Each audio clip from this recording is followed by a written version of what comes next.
Hello everyone, લાસ્ટમાં આપણે chapter 5 સુધી જોયું હતું. ચેપ્ટર 6 આપણે જોઈએ છીએ, બરાબર.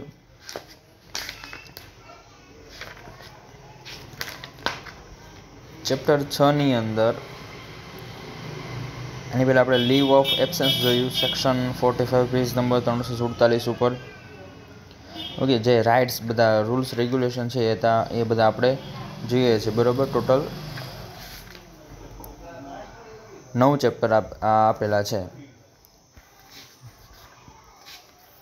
તો તેની અંદર 6થું ચેપ્ટરની અંદર એના મેન્ટલી ઇલ જે પર્સન છે એની જે પ્રોપર્ટી છે એના વિશે અને એના ગાર્ડિયન વિશેની અંદર કીધેલું છે એક્ટ પ્રમાણે. It deals with the judicial inquiry regarding mentally ill person possessing property, their custody and management of property under the section 54. Okay, આની અંદર એવું કીધું કે જે મેન્ટલી ઇલ પર્સન છે કે એની જે પ્રોપર્ટી હોય છે તે સેક્શન 45 પ્રમાણે એને કસ્ટડીયલ મેનેજમેન્ટ કરવામાં આવે છે એનું પ્રોપર્ટી, બરાબર. તે રૂલ્સ રેગ્યુલેશન આધારે એનો જે કોર્ટ છે તે સંભાળે છે એની જે પ્રોપર્ટી હોય છે તે, બરાબર. એના પછી એ guardian may be appointed by the court of law on behalf of an alleged mentally ill person incapable of looking after self and property. Okay, એના માટે કોઈ ગાર્ડિયન છે તેને અપોઇન્ટેડ કરવામાં આવે છે એની જે સંપત્તિ છે એને સંભાળે, કે જે મેન્ટલી ઇલ પર્સન છે હોય છે તે ઇનકેપેબલ હોય છે. Under the section 97 of the Act, when a mentally ill person is not represented by a legal practitioner in any proceeding before a district court of magistrate and such a patient does not have a sufficient means to engage a legal practitioner, then the district court or magistrate shall assign a legal practitioner to represent him at the expense of the state. Okay, under the section 97 Act પ્રમાણે જો mentally ill person જે એની પાસે કોઈ legal practitioner, બરાબર, જે એને કોર્ટમાં રજૂ કરી શકે છે, બરાબર છે, તે હોવા જોઈએ. જે કોર્ટની અંદર ડિસ્ટ્રિક્ટ મજિસ્ટ્રેટની અંદર જે એની સામે રજૂ કરો તેની પાસે એક લીગલ પ્રેક્ટિશનર હોવા જોઈએ, બરાબર. એવું કીધું. District court or magistrate and such a patient does not have a sufficient means to engage a legal practitioner, અથવા તો જો કોઈ ગાર્ડિયન અથવા તો પ્રેક્ટિશનર જે પેશન્ટ પાસે હોતા નથી legal practitioner, then the district court or magistrate shall assign a legal practitioner, અથવા તો ડિસ્ટ્રિક્ટ કોર્ટ અને મજિસ્ટ્રેટ હોય છે જે વકીલ હોય છે, બરાબર છે, તે લીગલ પ્રેક્ટિશનર છે તેને પ્રોવાઈડ કરે છે એને પેશન્ટને રિપ્રેઝન્ટ કરવા માટે, represent him at the expense of the state, બરાબર. અને એ સ્ટેટના એનો જે એક્સપેન્સ હોય છે તે સ્ટેટ છે તે એના ઉપર હોય છે, બરાબર. એ ડિસ્ટ્રિક્ટ કોર્ટ અથવા તો જે ગવર્મેન્ટ દ્વારા તેને પ્રોવાઈડ કરવામાં આવે છે પ્રેક્ટિશનર હોય છે તે, કે જે આ પેશન્ટને છે તે કોર્ટમાં રજૂ કરી શકે. તો એના માટે આ ચેપ્ટર 6ની અંદર કીધું એના લીગલ પ્રોપર્ટીને સંભાળવા માટે કોઈ ગાર્ડિયન હોવો જોઈએ, બરાબર છે, સેક્શન 54 પ્રમાણે, બરાબર. અને સેક્શન 97 પ્રમાણે તેની પાસે રિપ્રેઝેન્ટેડ અથવા તો લીગલ પ્રેક્ટિશનર હોવો જોઈએ જે ડિસ્ટ્રિક્ટ કોર્ટ અથવા મજિસ્ટ્રેટની સામે તે એને પેશન્ટને રજૂ કરી શકે, અથવા તો ના હોય તો એને સરકાર દ્વારા અથવા તો મજિસ્ટ્રેટ દ્વારા એને લીગલ પ્રેક્ટિશનર હોય છે અથવા તો વકીલ તેને પ્રોવાઈડ કરવામાં આવે છે, જેનો એક્સપેન્સ ખર્ચ જે હોય છે તે સ્ટેટ હોય છે તે ભોગવે છે. ઓકે, એના પછી 7મું ચેપ્ટર છે. It deals with ways and means to meet the cost of maintenance of mentally ill person detained in psychiatric hospital, nursing home. Under the section 78, when a mentally ill patient is detained as an inpatient and does not have a property to bear the cost treatment, in such a case his expense shall be borne by the government of the state. Okay, mentally ill પર્સનની જે psychiatric hospital અથવા nursing હોમમાં જેની treatment કરવામાં આવે છે, બરાબર, જેનો cost હોય છે તે એની પ્રોપર્ટીઝમાંથી લેવામાં આવે છે. જો સેક્શન 78 પ્રમાણે મેન્ટલી ઇલ પેશન્ટ પાસે એની પાસે પ્રોપર્ટી અથવા તો જે એની ટ્રીટમેન્ટ માટે જે કોસ્ટ જે રૂપીઝ મની જે એની પાસે સફિશિયન્ટ ના હોય તો એનો એક્સપેન્સ જે ખર્ચ હોય છે તે ગવર્મેન્ટ અથવા તો એ જે તે સ્ટેટની સરકાર હોય છે તે ભોગવે છે. ચેપ્ટર નંબર 67ની અંદર એવું કહેવામાં આવ્યું, બરાબર. એના પછી છે chapter 8. It is the latest edition to the act. Chapter 8ની અંદર એના રાઇટ્સ કીધા છે. હ્યુમન રાઇટ્સ પ્રમાણે લીગલી મેન્ટલી ઇલ પેશન્ટના રાઇટ્સ કીધા છે બધા. ચેપ્ટર નંબર 8ની અંદર. It is the latest edition to the act that contain a very novel and explicit provision for the protection of human rights of mentally ill person. Section 81 provide that. Okay, latest edition અથવા તો એક્ટની અંદર એક novel ઓર એક્સપ્લિટ, બરાબર, બહોળા એક વધારે પ્રમાણમાં અને સારી રીતે સંક્ષિપ્તમાં અને નોવેલ એવા નવા પ્રોવિઝન છે તેની અંદર રાખવામાં આવે છે for the protection of human rights of mentally ill person. Section 81 પ્રમાણે તેની અંદર પહેલો પોઈન્ટ્સ 3 પોઈન્ટ્સ કીધા છે. First, no mentally ill person shall be subjected during treatment to any indignity physical or mentally or cruelly. બરાબર, એની સામે physical or mentally એની સામે ઇનડિગ્નિટી છે તે કોઈ કરી શકે નહીં, ઓર ક્રૂટલી. બરાબર, કોઈપણ જાતના ભેદભાવ છે તેની સજા છે તેને કોઈ કરી શકતા નથી. No mentally ill person under the treatment shall be used for the purpose of research unless. Okay, કોઈ રિસર્ચ અનલેસ એની ઉપર કોઈ ટ્રીટમેન્ટ અથવા તો કોઈ રિસર્ચ છે તે કરી શકતા નથી અનલેસ એવી સિચ્યુએશનની અંદર કે જે such research is of directed benefit to him. બરાબર, જો પેશન્ટને જો એનાથી બેનિફિટ થઈ શકે એમ તો રિસર્ચ થઈ શકે, તો એના ઉપર કોઈ રિસર્ચ છે તમે કરી શકીએ. એ consent has been obtain in written from the person in voluntary admission or from the guardian or relative if admission was involuntary. બરાબર, પહેલાં એવું કીધું કે જે પર્સન છે તે અંડર ટ્રીટમેન્ટ છે, બરાબર, જે હોસ્પિટલની અંદર છે, બરાબર છે, તેની પર કોઈ ડાયરેક્ટ રિસર્ચ છે તે કરી શકતા નથી, કોઈ રિસર્ચ સ્ટડી છે તે કરી શકતા નથી અનલેસ, બરાબર, કે નીચેના પોઈન્ટ છે તે એવા પોઈન્ટની અંદર જ પેશન્ટનો જો બેનિફિટ હોય અથવા તો પેશન્ટની કન્સલ્ટ લેવામાં આવે તો જ તમે એના આપણે રિસર્ચ કે સ્ટડી છે તે આપણે કરી શકીએ છીએ. બરાબર, બીજા પોઈન્ટમાં એવું કીધું કે જો જે વોલન્ટરી બેઝિસ ઉપર જેનું એડમિશન થયેલું છે તેની રાઇટિંગ કન્સન્ટ હોય તો આપણે એની ઉપર રિસર્ચ છે તે કન્ડક્ટ કરી શકીએ છીએ.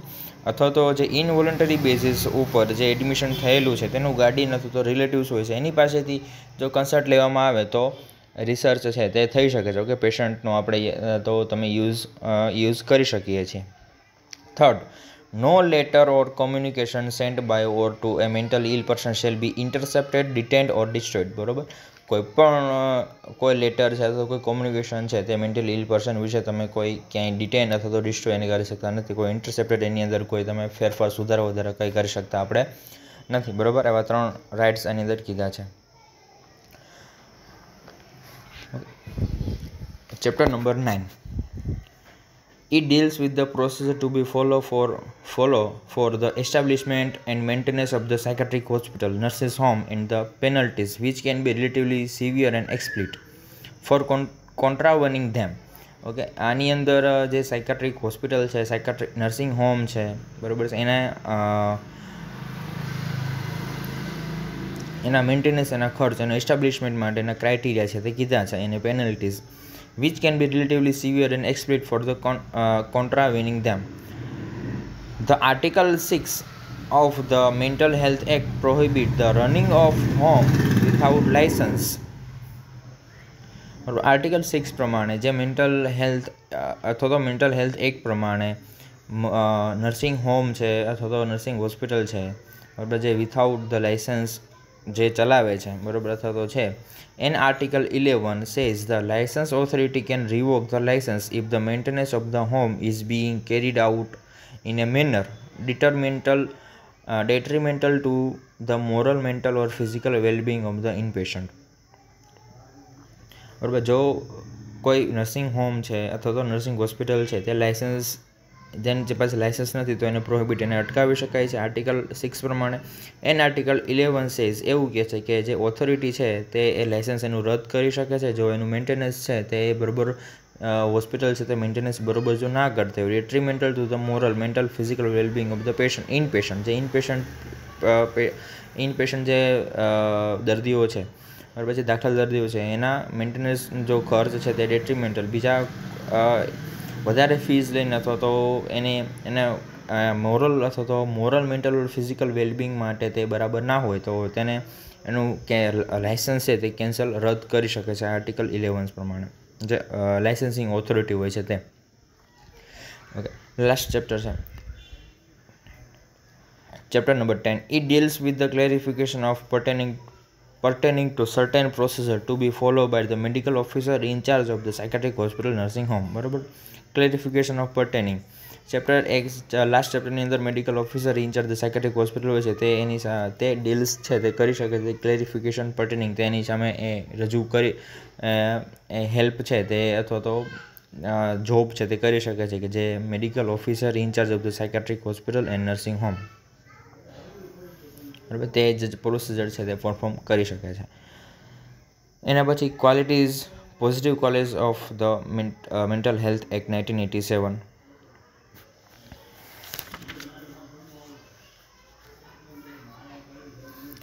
ઓકે, એ આપણે આગળ પણ જોઈ લીધું છે. તો પોઝિટિવ ક્વોલિટીઝ બધી આગળ જોઈ લીધી છે. ઇન્ડિયન યુનિવર્સિટી એક્ટ છે સામેના પેજ ઉપર. તો આગળ આપણે બિફોર ધ ચેપ્ટર આપણે સારી રીતે ડિસ્કસ કરી લીધું છે. તો અત્યારે એ ફરીથી રિવાઇઝ કરવાની જરૂર નથી. ફર્સ્ટ ચેપ્ટરની અંદર બધું આપણે ઇન ડિટેલ આપણે જોઈ લીધું છે. ઇન્ડિયન યુનિવર્સિટી એક્ટ છે, નર્સિંગ ઇમ્પ્લિકેશન છે, mental health care, mental health care bill 2030, reason to the bill, A bill આવવાના કારણ શું હતા, એના કી ફીચર્સ શું છે, એ બધું આપણે આગળ ઓલરેડી ડિસ્કસ કરી ચૂક્યા છે, બરાબર છે. પછી એના પછી ચેપ્ટર કીધા છે બધા જે આપણે આગળ અત્યારે ડિસ્કસ કર્યા.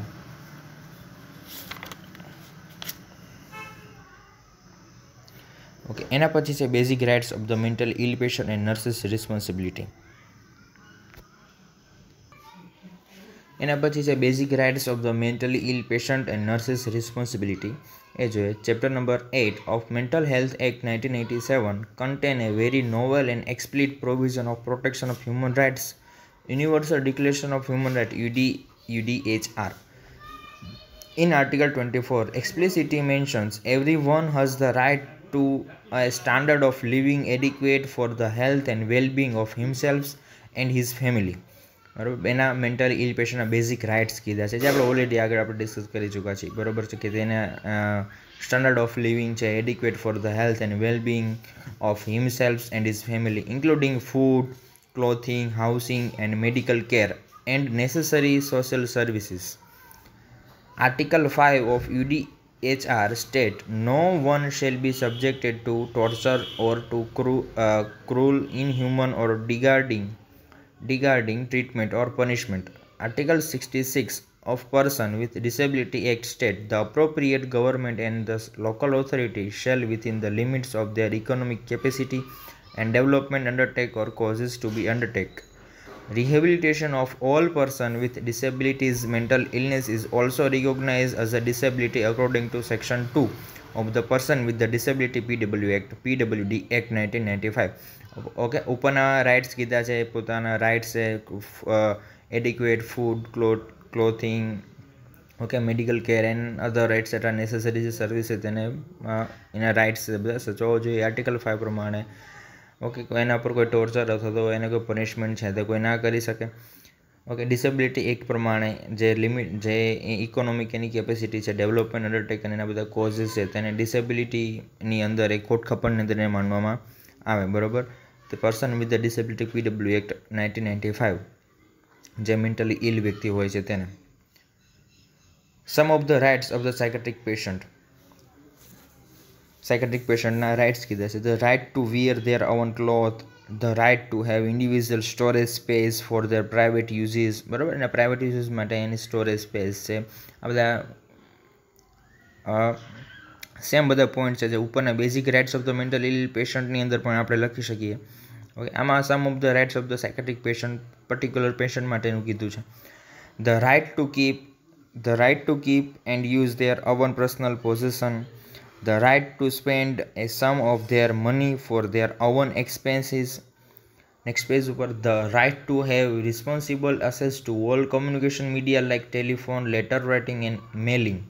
The right to see visitor every day, the right to treatment in the least restricted setting, the right to hold civil services status, the right to refuse electroconvulsive therapy. Okay, ECT therapy છે તે refuse કરી શકે છે, તો ઈચ્છે તો એ લઈ શકે, એ ના પાડે તો ઇલેક્ટ્રોકન્વલ્સિવ થેરાપી ECT છે તે આપી શકાતી નથી. The right to manage and dispose of property and execute wills, બરાબર, એની પ્રોપર્ટી છે તે મેનેજ કરી શકે છે, બરાબર, એને ડિસ્પોઝ કરવી, કોઈને દેવી અથવા તો એના ઉપર એનો હક, એ એનો રાઇટ છે, બરાબર. એ બધા એના રાઇટ્સ કીધા છે, રાઇટ ઓફ ધ સાયકેટ્રિક પેશન્ટને. ઓકે, તે પણ ઇમ્પોર્ટન્ટ છે. એના પછી છે nurses implication for the protecting patient right. Nurses implication શું હોય છે પેશન્ટના રાઇટ્સ પ્રોટેક્ટ કરવા માટે? Psychiatric patients are often the least capable. Psychiatric patients are often the least capable of protecting their own right. It is therefore one of the responsibility of the nurse to guide the patient and relatives in matters related to their rights and protect the patient from any mistreatment. બરાબર, એ જો મિસટ્રીટમેન્ટ અથવા તો patient છે ઇનકેપેબલ હોય છે અથવા તો એના રિલેટિવ્સ છે તો તેની જવાબદારી છે તે નર્સની હોય છે કે તેને પૂરતા રાઇટ્સ તેને પ્રોટેક્ટ કરવામાં આવે. To protect the patient rights, the nurse should be aware of these rights in the first place. She should ensure that ward procedure and policy should not violate patient rights. Okay, nurses ensure that the ward procedure and other policy should not violate the patient rights. Discussing these rights with the mental health team and including these rights in the nursing care plan. Nursing care plan is all parts of her responsibility in protecting the patient rights.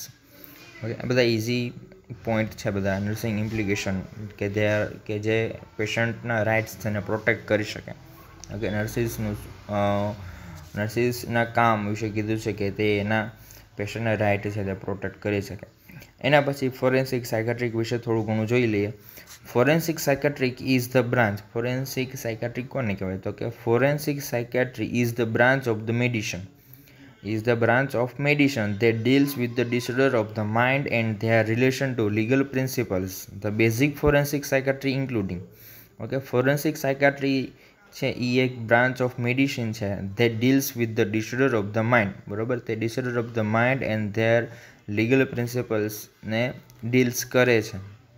Okay, disorder of the mind એના disorder સાથે and their the relation to legal principles એ બંને વચ્ચે તે deals કરે છે. Forensic psychiatry એ પણ એક મેડિસિનની બ્રાન્ચ છે. The basic forensic psychiatry including.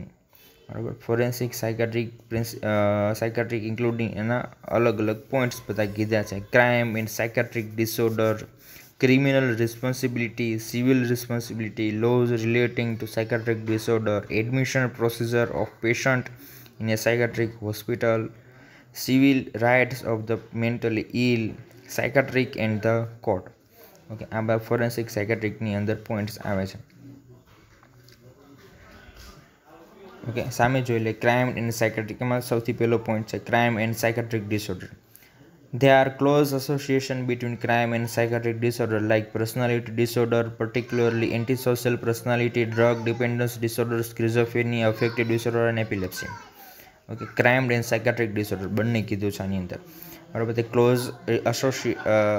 there are close association between crime and psychiatric disorder like the personality disorder, particular antisocial personality, drug dependence disorder, schizophrenia, affective disorder and the epilepsy. Mentally ill people may commit offense because બરાબર, તે કોઈ ગુનાહ કરી શકે એના કારણો કીધા છે. They do not understand the implication of their behavior. They do not understand the implication of their behavior. તે શું કરે છે તે એને ખબર હોતી નથી, તે એની સમજણ હોતી નથી. ઓકે, કારણ કે ઉપરના ડિસઓર્ડર કીધા છે, પર્સનાલિટી ડિસઓર્ડર છે, એન્ટીસોશિયલ પર્સનાલિટી ડિસઓર્ડર છે, સ્કિઝોફ્રેનિયા છે. Okay, next point, due to delusion and hallucination. બરાબર, એને હેલ્યુસિનેશન અથવા તો ડિલ્યુઝનને લીધે પણ તે કોઈ એવી ભૂલ કરી બેસે છે અથવા તો કોઈ ઓફેન્સ તે ગુનાખોરી કરી શકે છે. ડિલ્યુઝન અથવા હેલ્યુસિનેશનના લીધે abnormal mental state like confusion, excitement etcetera. Abnormal mental state, okay, confusion, excitement etcetera, એ બધું ઉપરના આપણે ડિસીઝ કન્ડિશન છે. એન્ટીસોશિયલ પર્સનાલિટી ડિસઓર્ડર છે, પછી ડ્રગ ડિપેન્ડન્સ ડિસઓર્ડર છે, સ્કિઝોફ્રેનિયા છે, ઓકે, એમ એપિલેપ્સી છે. એ બધા ક્યાંક ને ક્યાંક ક્રાઇમ સાથે સંકળાયેલા છે, ક્યાંક ને ક્યાંક પેશન્ટ એવું કરી શકે છે. એના પછી છે ડ્રગ રિલેટેડ વાયોલન્સ, કોઈ ડ્રગ રિલેટેડ વાયોલન્સ હોય કે વધારે પડતું એક્સાઇટમેન્ટ છે તો કોઈ ડ્રગથી આવી શકે, એની સાઇડ ઇફેક્ટના લીધે પણ વાયોલન્સ પેશન્ટની અંદર જોવા મળે. Criminal responsibility. According to section 84 of the Indian penal code of 1860, nothing is an offence which is done by a person who at the time of doing it by reason of unsoundness of mind is incapable of knowing the nature of the act, or that he is doing what is either wrong or contrary to law. ઓકે, criminal રિસ્પોન્સિબિલિટીની અંદર એવું કીધું, according to section 84 Indian penal code of 1860, બરાબર, nothing is offence, બરાબર, એ ગુનો નથી કે which is done by a person who at the time of doing, કે જે ધેટ ટાઈમ ઓફ ડુઈંગ જે એનું એ કરે છે, જે કંઈ ગુનો કરવા જઈ રહ્યો છે અથવા તો જે કરે છે, doing it by reason of unsoundness of mind, કે જેને ખબર નથી કે તે શું કરે છે, તેનાથી શું પ્રોબ્લેમ થશે અથવા તો તે શું કામ કરી રહ્યો છે, બરાબર છે. જો એ અનસાઉન્ડનેસ ઓફ માઇન્ડ હોય છે તો તે અથવા તો એ મેન્ટલી ઇલ હોય છે તો તે ગુનાની અંદર કંઈ ગણાતો નથી. Unsoundness of mind is incapable of knowing the nature of the act, બરાબર, તે ઇનકેપેબલ હોય છે, તેને ખબર હોતી નથી કે તે ગુનો છે, બરાબર. Incapable of the knowing the nature of the act, or that he is doing what is either wrong or contrary to law, બરાબર. That is he is doing that was either wrong, બરાબર, તે ખોટું છે કે સાચું છે act પ્રમાણે તેની તેને અજાણ હોય છે. અનસાઉન્ડનેસ માઇન્ડ હોય છે. અનસાઉન્ડનેસ માઇન્ડ એટલે શું, કે તે શું કરે છે એની ખ્યાલ હોતો નથી, બરાબર. તે પોતે અવેર હોતા નથી કોઈ પણ એની મેન્ટલ ડિસેબિલિટીના કારણે. Criteria used to determine the criminal responsibility. Okay, આપણે નેગેટિવ રૂલ્સ એક ક્લાસમાં ડિસ્કસ આ રૂલ્સ વિશે થઈ ગઈ હતી આપણે, બરાબર. એ રૂલ્સ છે ધ ઇરેસિસ્ટિબલ ઇમ્પલ્સિસ ટેસ્ટ છે, the Durham test, product rule, American law institute